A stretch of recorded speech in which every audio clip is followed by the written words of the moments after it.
Profeta Daniel, o capítulo é 2, a partir do verso 21. Está escrito assim: Ele muda as épocas e as estações, destrona reis e o estabelece, dá sabedoria aos sábios e conhecimento aos que sabem discernir, revela coisas profundas e ocultas, conhece o que jaz nas trevas e a luz habita com ele. Amém? Agora você vai lá em Eclesiastes. Volta um pouquinho. Eclesiastes capítulo 3, a partir do verso 1.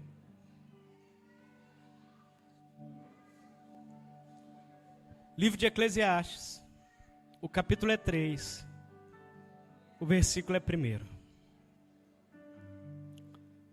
Está escrito assim: Para tudo há uma ocasião, e um tempo para cada propósito debaixo do céu.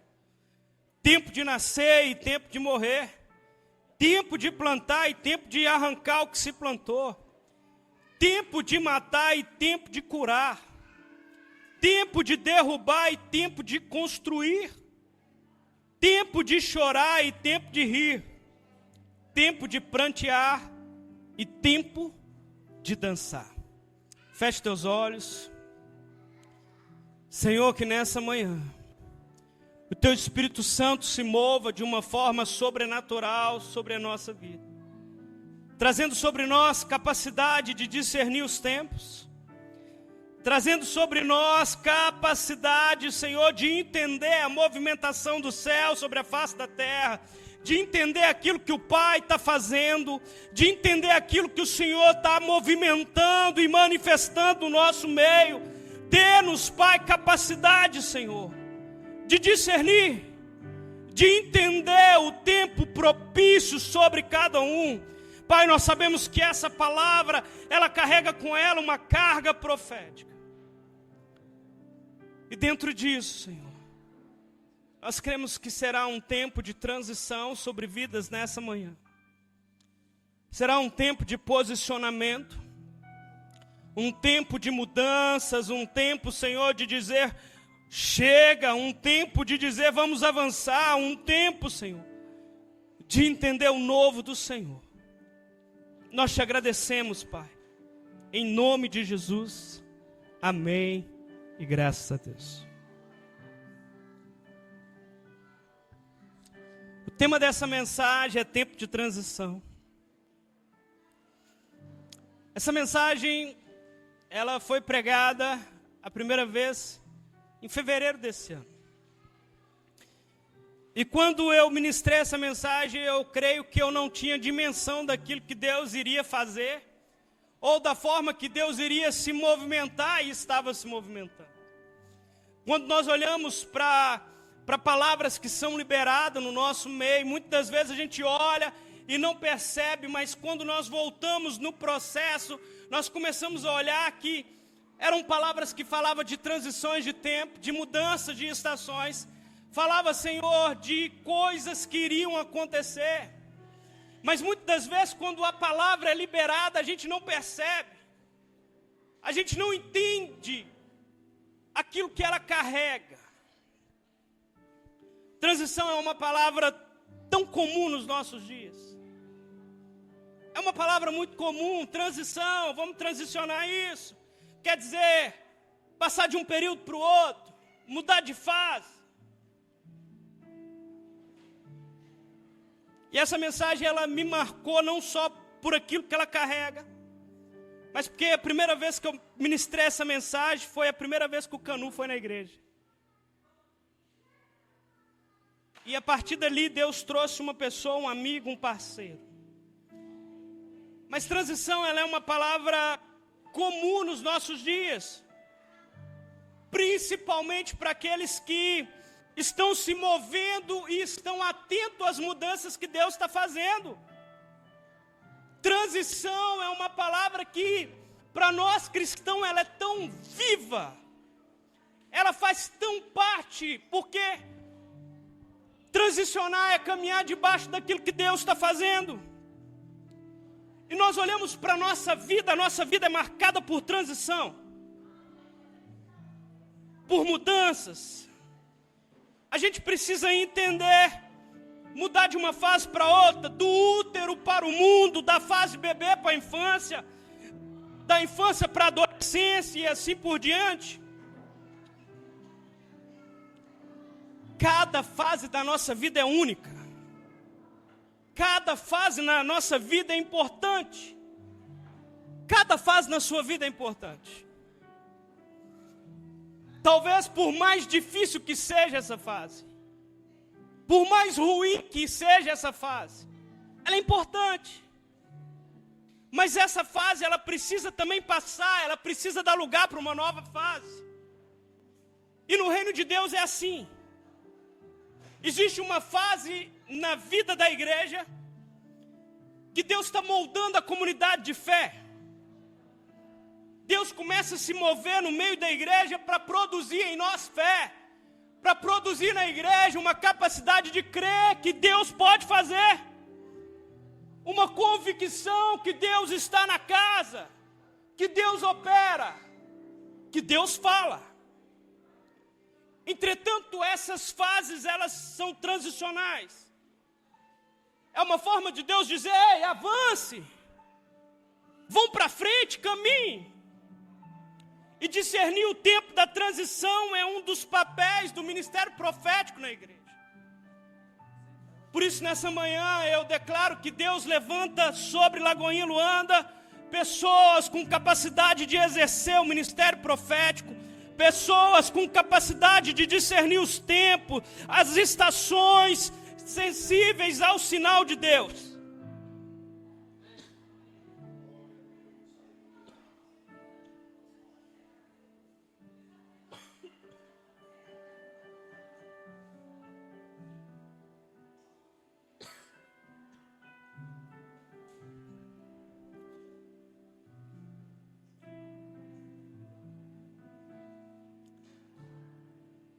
A igreja precisa caminhar sobre 3 pilares. Uma igreja saudável, ela tem 3 pilares estabelecidos. Ela é uma igreja apostólica, que entende a necessidade de avançar, que entende a necessidade de fazer com que o evangelho alcance pessoas. É uma igreja apostólica porque ela entende que o papel da igreja precisa se movimentar. Ela entende que a igreja precisa estar movimentando, então a igreja ela precisa ser apostólica. É um dos tripés, é um dos fundamentos da igreja, ela precisa ser apostólica. A igreja também precisa ser pastoral. É uma igreja que cuida, uma igreja que ensina, que discipula, que prega o evangelho. Uma igreja que tem um pastor. Uma igreja onde se cuida, onde pessoas entendem a valorização de pessoas. E a igreja ser apostólica nos últimos anos não foi difícil. Quantas igrejas a gente vê expandindo, abrindo, avançando. A igreja ser pastoral também não é algo tão difícil. Mesmo com as suas falhas, porque o homem é falho, a igreja ainda consegue ser pastoral. Consegue cuidar com os seus limitações. Mas a igreja tem um outro tripé. E é um tripé que se perdeu no decorrer da caminhada. Que a igreja também precisa ser uma igreja profética. E ser profético fala de uma capacidade de ouvir o Senhor. Uma igreja profética é uma igreja que se move debaixo de uma agenda que vem de Deus. Uma igreja profética é uma igreja marcada pela manifestação do Senhor e de pessoas que não têm dificuldade de discernir, de entender quando Deus está movimentando na casa. Uma igreja profética fala de pessoas que se relacionam com Deus e porque se relaciona com Deus, Deus pode ser visto por intermédio da vida deles. E a igreja apostólica, a igreja pastoral, ela só consegue ser eficaz se o profético estiver vivo dentro da igreja. Se o ministério profético, que é aquele que está dizendo o norte para onde que a igreja aponta, que é aquele que está dizendo, ei, não estão percebendo, eis que estou fazendo uma coisa nova, ei, não está percebendo que Deus está movendo. E quando nós perdemos essa capacidade profética na nossa vida, na igreja, a gente fica à mercê de não saber o que está acontecendo. Olhamos para a nossa vida e não conseguimos discernir. Que tempo que eu estou vivendo? É tempo de abraçar, é tempo de chorar, é tempo de rir. Porque eu perdi uma das capacidades do tripé daquilo que a igreja faz. A igreja precisa ser uma igreja sensível ao movimento do Senhor. Pastor, é desafiador isso, e é verdade. É desafiador viver esse tempo de transição e entender essa sensibilidade do toque, da movimentação do Senhor. E entender isso e viver essa transição.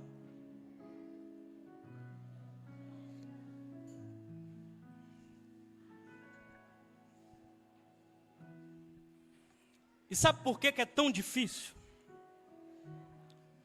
Porque nos tempos de transição, as nossas certezas são sacudidas. No tempo de transição, talvez coisas tão palpáveis, tão consolidadas, tão firmes que você tinha como certo na sua vida,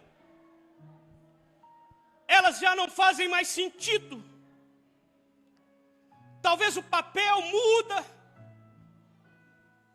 A transição, ela vem e traz um corpo novo, uma novidade, uma posição nova no corpo de Cristo, uma direção nova dada por Deus. E quando nós olhamos para toda a Bíblia, para homens e mulheres de Deus, nós vemos histórias e histórias de transições. Pessoas que por muitas vezes não tinham nada mais do que fé numa palavra de Deus. Fé que um dia Deus trouxe uma direção. Que talvez não tinha o apostólico, não tinha o pastoral, mas tinha o profético, que era uma palavra de Deus. E uma palavra de Deus muda tudo. Uma palavra de Deus destrona reis, estabelece reis, abre portas e fecha portas. Uma palavra de Deus muda decreto, muda leis, muda censo.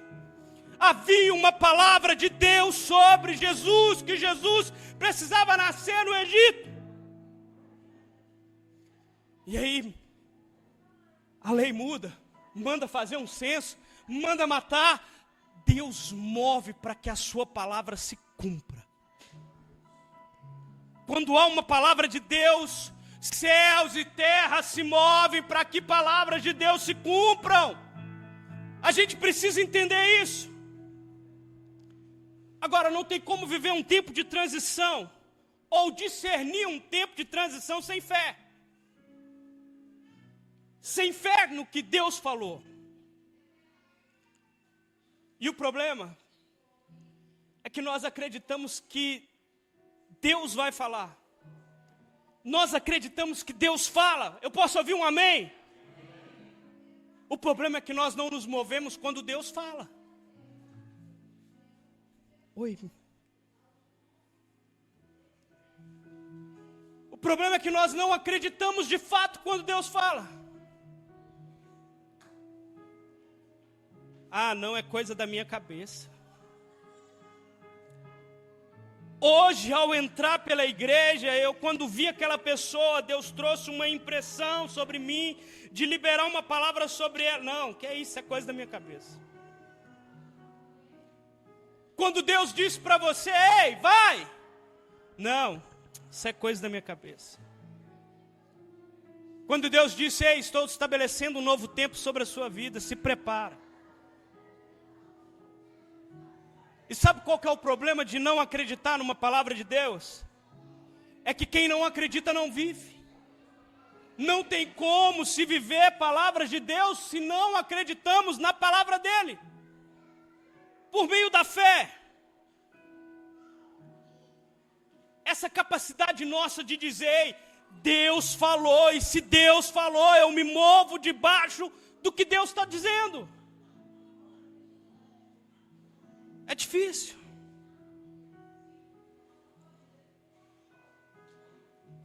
A gente olha para a história de Davi e Saul, ou melhor, Saul e Davi. A história de Saul fala de um jovem que foi chamado a assumir um papel de liderança sobre um povo. E no início da sua caminhada, no início do seu reinado, Saul não era arrogante. Saul nem sequer, talvez, imaginava ser escolhido para o Senhor. Ser ungido rei. Mas acontece que com o passar do tempo, a gente vai percebendo que Saul vai perdendo algumas características do seu relacionamento com Deus. Ele vai permitindo que o meio molde aquilo que ele está vivendo. E começa a faltar características nele da sua caminhada no começo. Começa a faltar nele coisas que o Senhor lá atrás viu. Talvez nessa manhã Deus está dizendo para você, aí está faltando coisas em você que eu vi lá atrás. O mesmo amor, a mesma paixão, a mesma entrega, o mesmo fogo por Jesus. E acontece que nós temos tanta semelhança com Saul, mas tanta semelhança com Saul, porque a gente é ótimo para começar, mas somos péssimos para terminar. A gente começa bem, tão dispostos, tão humildes, com tanto reconhecimento da mão e da movimentação de Deus, com tanto entendimento que nós precisamos do Senhor. Porque no dia mau, a nossa oração é: Deus venha no nosso socorro.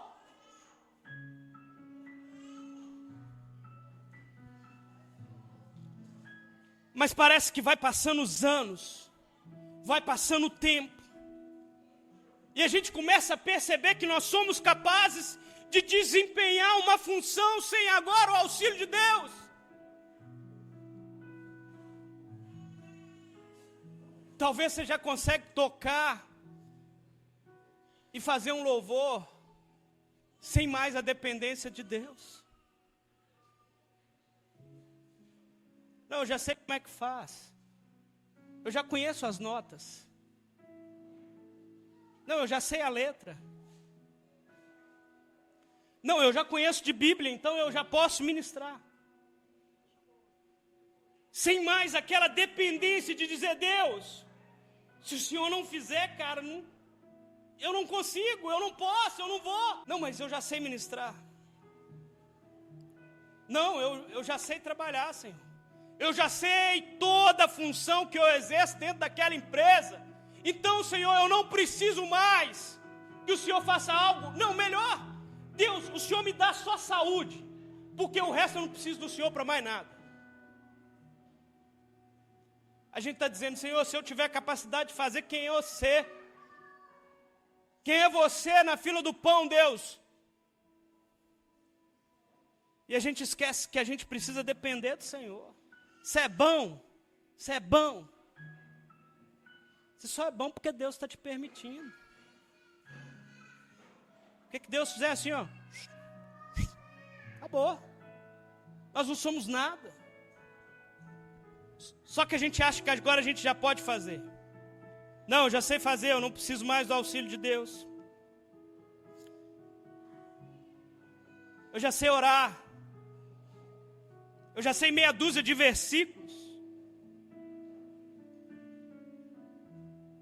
Não é o quanto eu sei de Deus, mas o quanto eu me relaciono com Deus.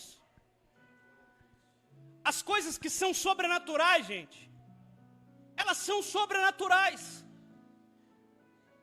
Sabe por quê? Parece até redundância. Porque a gente vai acostumando com o ambiente. A gente vai acostumando com a movimentação. E para nós, ministros, você que serve, desenvolve um papel na igreja, a gente precisa estar muito atento, porque a gente acostuma com o mover de Deus, a gente acostuma com a glória se manifestando no lugar. Eu já fui em tantos cultos, esse hoje foi meia boca, mas já vi coisa boa. E a gente vai perdendo o brilho. A gente vai perdendo o brilho daquilo que não deveria perder o brilho. A gente vai colocando no secundário aquilo que tinha o papel e deveria ter o papel central dentro da igreja. Uma expectativa, uma manifestação, uma movimentação.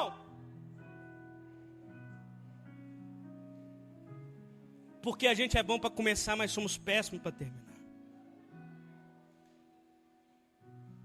Vai passando o tempo, talvez a gente comece a dizer que Deus já não é tão bom assim. Pastor, você está doido, eu jamais faria isso. Quantas vezes nós já não perguntamos, Deus, por que o Senhor não fez ainda? Quantas vezes, em outras palavras, nós estamos dizendo, Senhor, o Senhor pode não ter percebido, mas eu estou pronto. Quantas vezes nós já não dizemos, Senhor, o plano do Senhor pode até ser bom, mas eu tenho um muito melhor. Eu tenho um plano muito melhor. Como diz, o meu é bué de bom. E a gente começa a se tornar um crítico.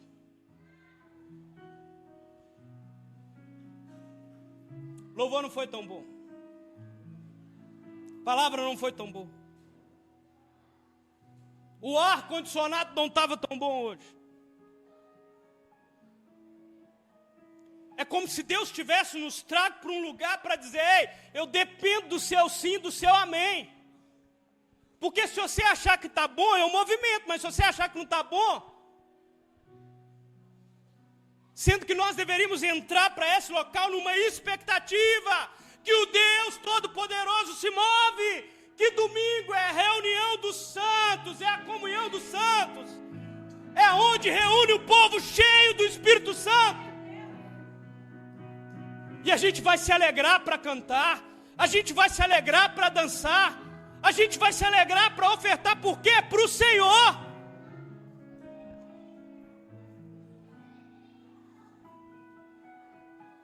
Quantas vezes nós não percebemos e não entendemos Deus mover?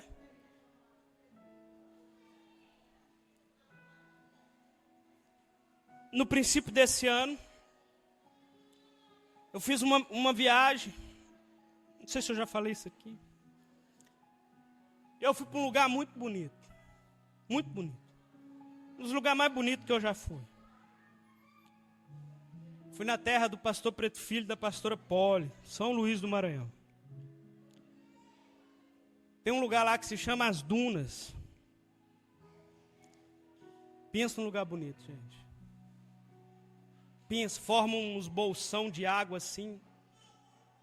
Lindo. E num determinado passeio, faria o passeio e voltaria no final para ver o pôr do sol. Que por sinal, aqui em Angola, todo dia é um espetáculo. É lindo o pôr do sol. E no final daquele passeio, a gente iria para um local para ver o pôr do sol, em cima de uma duna. Um negócio lindo. E o guia que estava lá com a gente, estava lá como se nada tivesse acontecido. E a gente, eu e o pastor Tairone, olhando e falando, cara, que trem sobrenatural. Que grandeza de Deus, que movimento de Deus. E o guia que estava nos conduzindo, não fazia mais diferença. É isso. A gente não pode deixar que o sobrenatural se torne comum nas nossas vidas, porque nós já estamos acostumados com ele. A gente acha que quando o culto, nossa, hoje foi um culto avivado, quando tem um culto onde tem uma manifestação de Deus, um mover sobrenatural, A gente acha que isso é o máximo que Deus quer fazer, ou que Deus pode fazer. E eu quero te dizer que Deus pode fazer muito mais. Deus pode nos levar em locais em Cristo onde nunca acessamos. Deus pode se mover de tal forma sobre esse local, onde os enfermos são curados, cativos são libertos. Vocês podem experimentar experiências com o Senhor de serem arrebatados. E talvez dizer igual ao apóstolo Paulo. Conheço um homem, não sei se em si ou fora de si, na carne ou fora da carne, que foi a um local e viu coisas inefáveis de contar. Deus quer que você vá além. Deus quer que você saia, talvez daquilo que você acha, não, isso é o máximo que Deus pode fazer. Deus quer te tirar do parquinho. Deus quer te chamar, ei, senta na mesa comigo. Eu quero te mostrar coisas maiores. Quero te mostrar sobrenatural. Quero te mostrar de fato o que é. A igreja precisa se inclinar a isso. Só que o maior inimigo da unção de amanhã, da unção de hoje, é a unção de ontem. É viver falando que, nossa, você lembra aquela época? Naquela época eu fluía no Senhor. Por que fluía? Por que não flui mais? Deus está com defeito agora? Ou você que não acessa mais o mesmo local? É você que perdeu a paixão, perdeu o fogo, perdeu o tesão por Jesus? A gente precisa entender. E não ficar preso naquilo que Deus já fez, gente. Deus é poderoso para fazer infinitamente mais do que aquilo que pedimos ou pensamos. Então nós deveríamos vir cada dia com mais expectativa para esse local. Porque tudo aquilo que você pensar que Deus pode fazer, Ele pode fazer muito mais. Tudo aquilo que você pensar, Deus pode fazer isso, Ele pode muito mais. A gente começa bem. Uma humildade profunda, uma gratidão com o Senhor. Mas a gente pode terminar sem a aprovação de Deus, gente. Sem a aprovação do Espírito. Muitas vezes até resistindo o mover de Deus. Até resistindo aquilo que Deus quer fazer. Saul foi se tornando cada vez mais um homem governado pelos seus desejos, pelas suas paixões, sem comunhão. Saul não discerniu o tempo e foi destituído. Agora, quando nós olhamos lá em Deuteronômio, capítulo 2, no verso 14 diz assim: passaram-se 38 anos entre a época em que partimos de Cades Barneias, até quando atravessamos o vale de Zared, até que pereceu do acampamento toda aquela geração de homens de guerra, conforme o Senhor lhes havia jurado.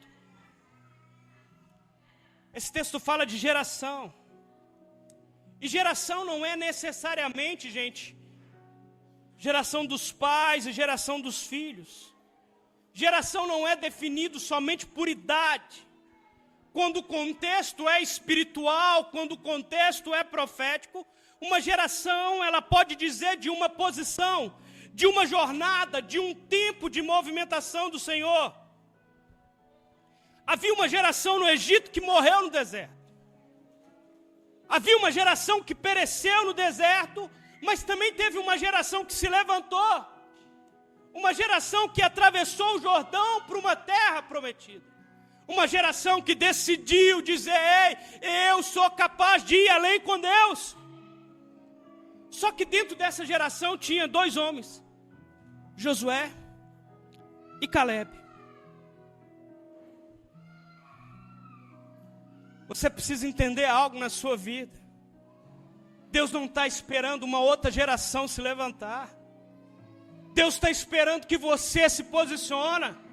A igreja precisa parar de esperar, não, que vai vir alguém que vai fazer. Não, vai levantar alguém que vai fazer. Não, é você, somos nós. Eu e você nos levantamos como uma geração do Senhor. Como um povo que vai além. A gente tem que parar com isso. Aguardando que Deus faça algo. Mas quando eu vou fazer? Existe um termo, uma palavra muito conhecida, covardia. E uma das maiores covardias é querer algo de alguém que você não está disposto a fazer. É querer que alguém faça algo que você mesmo não está disposto a fazer. Gente, nós queremos cada vez um ambiente melhor, mais glória de Deus. Queremos cada vez mais ambientes mais movimentados pela manifestação do Senhor. Mas numa perspectiva de que vai se levantar alguém para fazer. E por que nós não temos uma expectativa? Essa semana nós iremos orar, e orar, e orar. Porque domingo, naquele culto, chegaremos cheios da glória de Deus. E vamos nos movimentar nesse local. A gente tem que parar de terceirizar, esperando que o outro faça. Pastor, mas é porque eu tenho um compromisso demais. É porque eu trabalho demais. É porque eu tenho afazeres demais. Até quando vamos permitir que outros se levantem para fazer aquilo que Deus nos chamou? Envolvidos nos nossos sonhos, nos nossos desejos, na nossa agenda lotada de compromissos, de coisas.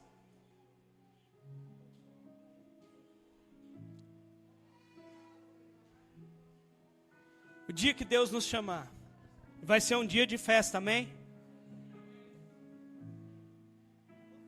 Tudo que você acha que é importante, o que você está fazendo vai ficar. Tudo. Tudo que você acha que é importante. Talvez as coisas que você tem gastado mais tempo na sua vida, vai ficar aí. E o que vai contar é o que você fez para o Senhor. A gente não pode passar por essa vida numa expectativa de alguém que viveu, mas não experimentou de Jesus, não teve comunhão, numa expectativa que iremos para um local com Ele. É porque eu tinha um sonho. Abra mão do seu sonho e fala: Deus, qual é o sonho que você tem para mim? Deus está à procura de alguém que pode dizer: Senhor, eu estou cheio de planos, Senhor, estou cheio de sonho, mas eu abro mão de tudo isso para sonhar os sonhos de Deus, para viver os sonhos do Senhor. E sabe por que isso nos confronta? Sabe por que esse sermão e mensagens assim muitas das vezes são indigestos? Porque ninguém quer abrir mão de nada. Porque ninguém quer dizer: Senhor, eu abro mão para viver a tua vontade. E aí nós colocamos numa classe especial pessoas que abriram mão dos seus sonhos para viver os sonhos de Deus. E dizer: ei, essas pessoas não são nada. Não fizeste mais do que a sua obrigação em viver aquilo que Deus tem para elas. Telespectadores do que Deus move. O Evangelho, sabe o que o Evangelho nos custa, gente? Talvez não te contaram isso, e hoje eu vou ter te contar. Custa tudo. Custa tudo. E eu não estou falando de dinheiro. O Evangelho custa tudo.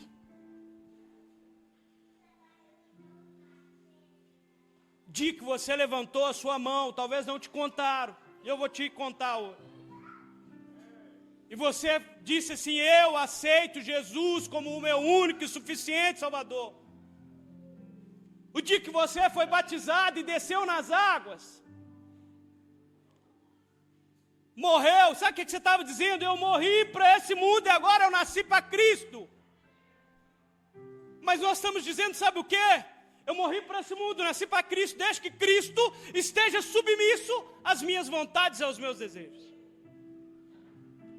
Desde que Cristo não entre na minha linha de frente, nos meus sonhos. Desde que Cristo não contrarie os meus planos.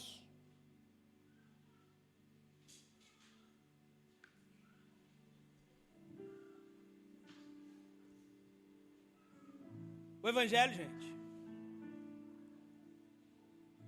ele custa muito. E sabe quem está disposto a pagar esse preço? Alguém que experimentou um encontro com Cristo.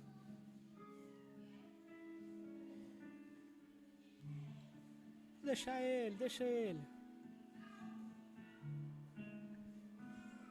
Vai ser pastor, vai ser pregador.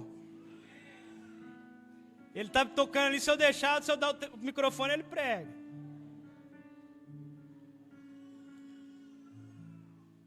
Sabe quem está disposto a pagar o preço, gente? Alguém que teve um encontro com Jesus. E nesse encontro com Jesus, ele marcou a vida. De tal forma que a pessoa fala: ei, não tem dinheiro nenhum. Não tem droga. Não tem sexo. Não tem nada nessa vida que se compara com o prazer de se relacionar com Jesus. É pessoas que encontraram Jesus, que tiveram encontro, experiências com Deus, que o desejo do coração dele era dizer: Senhor, me leva, que se for para mim ficar vivendo e experimentando isso, eu não quero mais esse mundo, eu quero ter essa experiência com o Senhor.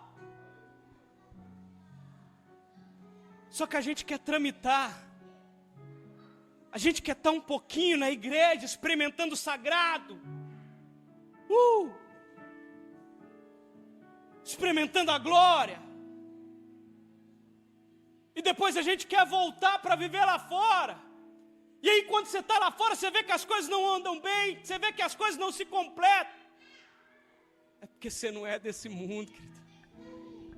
É porque agora você sabe que você tem uma morada celestial, que você não é desse mundo, e aí você não está bem porque você não é daqui. E o seu desejo é voltar para aquele local de encontro, onde o Pai se manifesta, onde o Senhor move, e você fala assim: Deus, se for para mim continuar experimentando isso, me arrebata nesse instante. É um local onde você fala assim: Senhor, nada mais faz sentido a não ser te servir,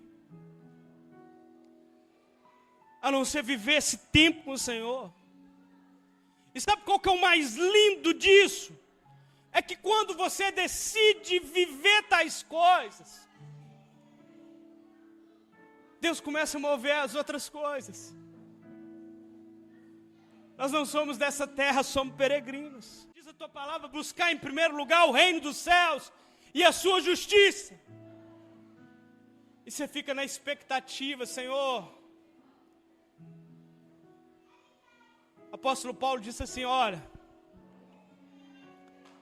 eu não sei se eu vou.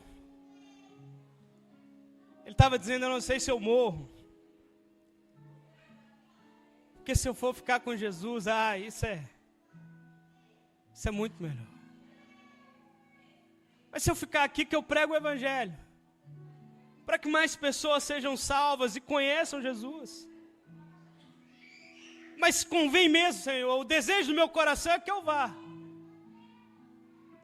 É que eu vá para ter esse tempo com o Senhor. É o anseio pela eternidade, pela salvação, pela vida eterna.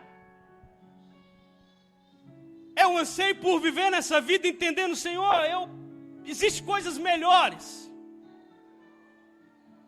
E quando a gente decide buscar em primeiro lugar o reino dos céus e a sua justiça, Deus começa a acrescentar as outras coisas. É isso que você precisa, filho? Toma. A gente não existe coisa melhor para um pai do que dizer para o filho: ei filho, deixa eu te abençoar. Não existe nada melhor para um pai de ver filhos que decidem ter comunhão com ele. Deus não tem filho predileto, gente. Só existe simplesmente alguns filhos que decidiram se relacionar mais com o pai, que conhece o coração do pai. E o mais lindo disso é que quando você decidir viver aquilo que Deus planejou para você, as coisas ficam leves. Eu ouvi isso uma vez e me marcou profundamente. Quando você decidir ser o que eu te criei para ser, quando você decidir estar no local que eu decidi te colocar, eu pago a conta. Eu que pago. Você não precisa preocupar. Porque você está num local que eu decidi te colocar. Você está vivendo um sonho que não é seu, mas é meu. E quando o sonho é de Deus, Ele estabelece. Ele traz provisão. Deus está à procura de homens e mulheres com um coração suave. Suave como o de Davi.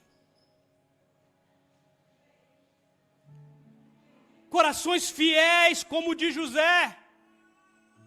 Para dizer, embora ainda que a oferta seja boa, o Senhor é ainda muito melhor. Homens corajosos como Josué e Caleb. Para dizer, se há uma palavra de Deus, eu vou para cima.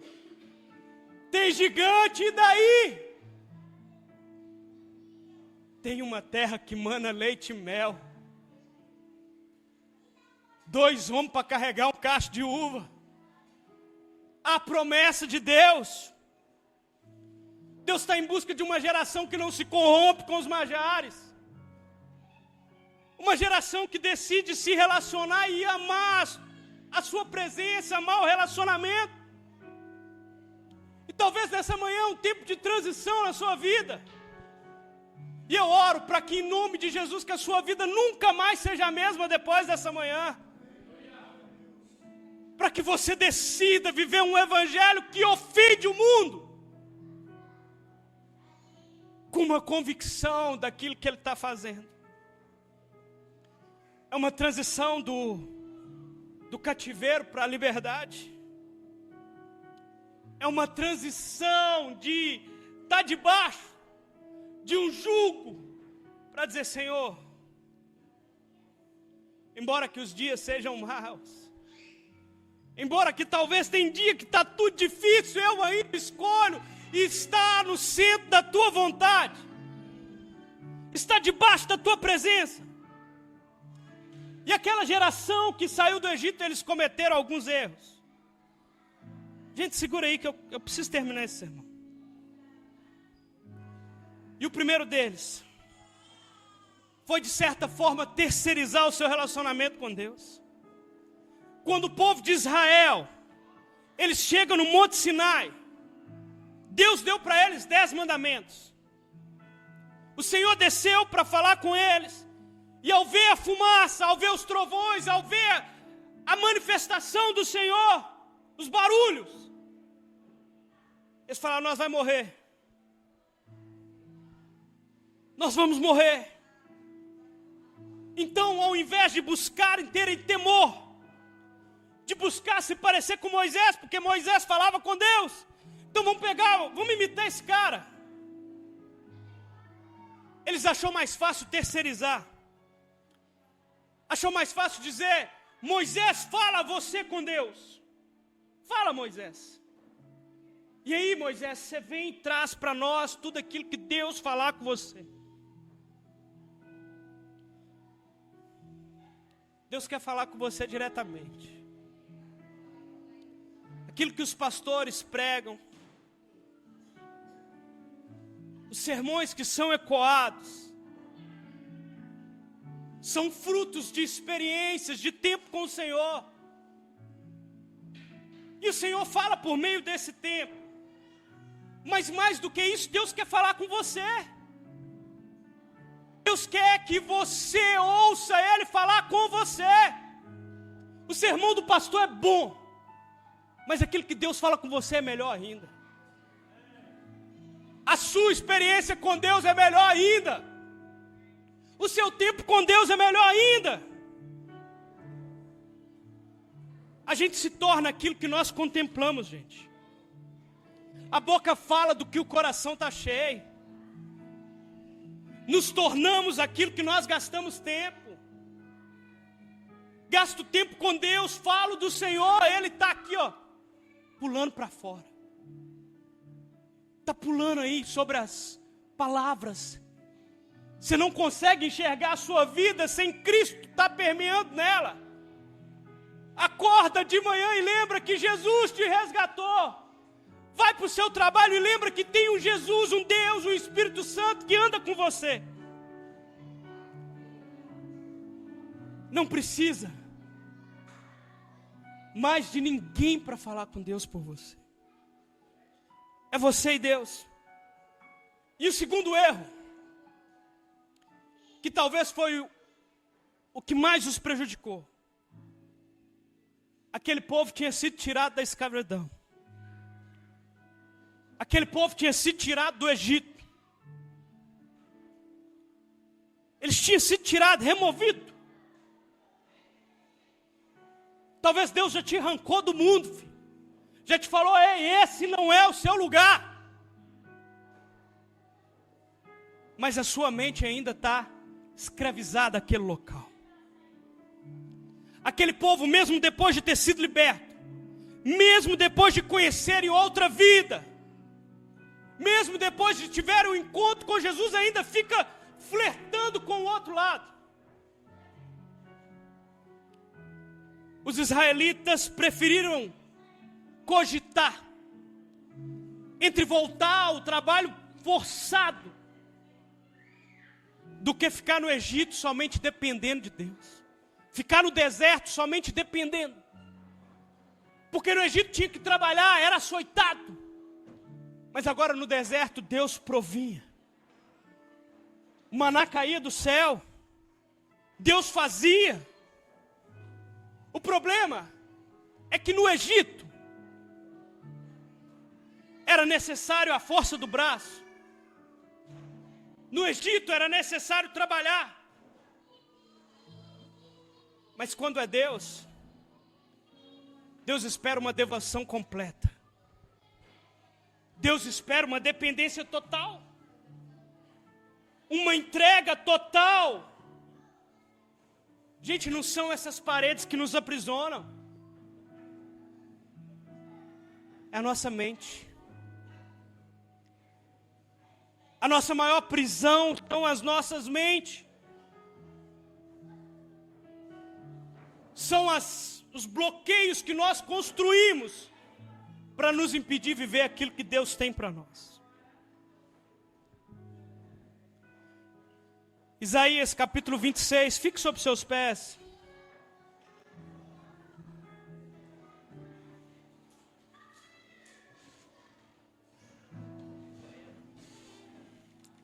Isaías capítulo 26, no verso 16, tem um texto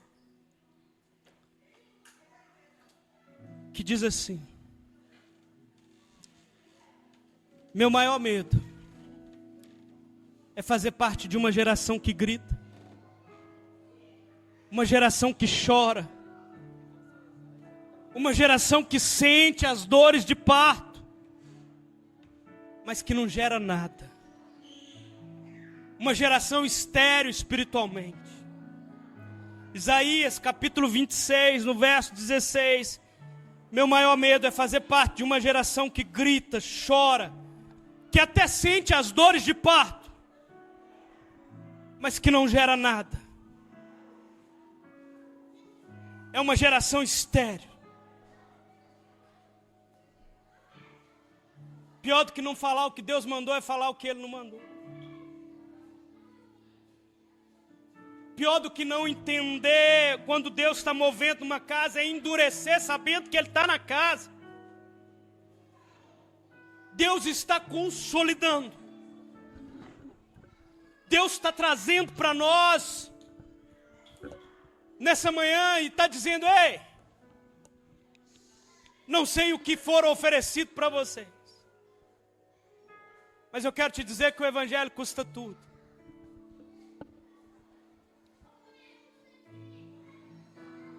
Uma palavra genuína, um Evangelho que nos confronta, que nos faz entender que Deus está passando sobre a face da terra,